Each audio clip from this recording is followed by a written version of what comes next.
দ্বিতীয় দফা নির্বাচনের শেষ দিনের প্রচারে ঝড় তুলেছে প্রতিটি রাজনৈতিক দল। একইভাবে শিলিগুড়ি মহকুমা পরিষদের অন্তর্গত নকশালবাড়ি এলাকায় দার্জিলিং লোকসভা কেন্দ্রের বিজেপি প্রার্থী রাজু বেস্তার সমর্থনে রোড শো এর আয়োজন করেছিল বিজেপি। এদিন এই রোড শোতে উপস্থিত ছিলেন কেন্দ্রীয় প্রতিমন্ত্রী নিশীথ প্রামাণিক। জানা গিয়েছে, এদিন রোড শো চলাকালীন বিজেপির বিরুদ্ধে স্লোগান দিতে থাকে তৃণমূল কর্মী সমর্থকেরা।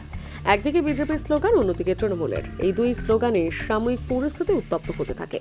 যদিও বিজেপির রোড শো চলাকালীন তৃণমূলের এই স্লোগানকে কার্যত আমল না দিয়ে মিছিল এগিয়ে যায়।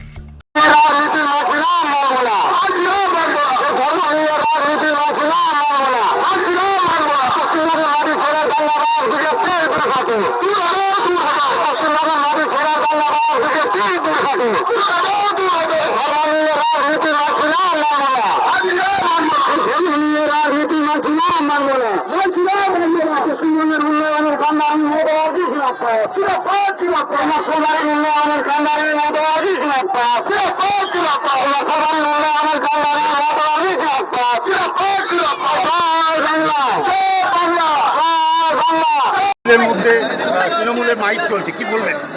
দেখুন, ওসব পুলিশ করাচ্ছে। তৃণমূল কংগ্রেসের সংগঠনে কটা লোক আপনারা তো জানেন। তৃণমূল কংগ্রেস দলটা সাংগঠনিকভাবে এদের একেবারে বলবো যে মৃত্যু হয়ে গেছে। এখন শুধুমাত্রই স্কেলিটনটা আমরা দেখতে পাচ্ছি। তৃণমূল কংগ্রেসের কয়েকজন ভাড়াটে কয়েকজন গুন্ডা আর কয়েকজন পুলিশ, এই নিয়ে চলছে সংগঠন। যাই হোক, তবে বলতে পারি যে 24-এর নির্বাচনের ফল প্রকাশের পর এই দলের আমরা বলবো যে বুথের কমিটিও খুঁজে পাওয়া যাবে না। বুথ কমিটি তো দূরে থাকে, জেলায়ও লোক খুঁজে পাওয়া মুশকিল হবে। তাই নিশ্চিতভাবে বলতে চাই, আমরা ওদিকে লক্ষ্য রাখছি না, আমরা আমাদের সাংগঠনিক দিকের উপর লক্ষ্য রাখছি। তৃণমূল কংগ্রেস যা করবার ইচ্ছা করুক, সাধারণ মানুষ দেখছে, নিশ্চিত সময় এর সঠিক জবাব সাধারণ মানুষ দেবে। আগে পরীক্ষা করে দেখা উচিত চিঠিটা উদয়ন গুহ নিজেই লিখেছে কিনা।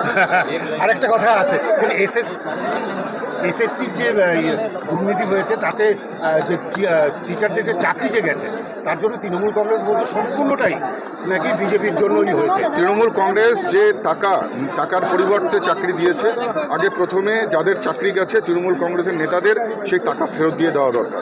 তারপর বড় বড় কথা বললে সেটা মানা যাবে। সেই প্রোগ্রামটাই চলছে।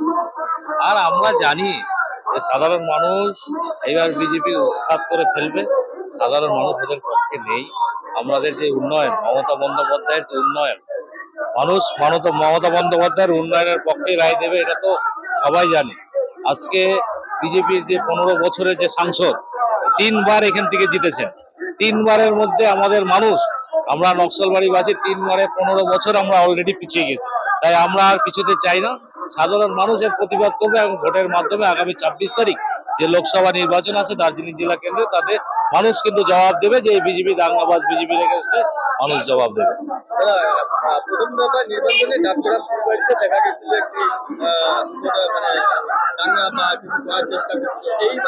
দেখুন, বিজেপি দাঙ্গাবাজ দলই, এটা আমরা সবাই জানি। এদের কোনো মানুষের সাথে যোগাযোগ নেই এবং 5 বছর এই ইলেকশনের এই মাসটাই শুধু তাদেরকে দেখা যাবে। ইলেকশনের এই এপ্রিল মাস চলে গেলে 5 বছর, 29 এপ্রিল পর্যন্ত আর বিজেপির না কোনো কর্মী না নেতা কাউকে দেখা যায় না।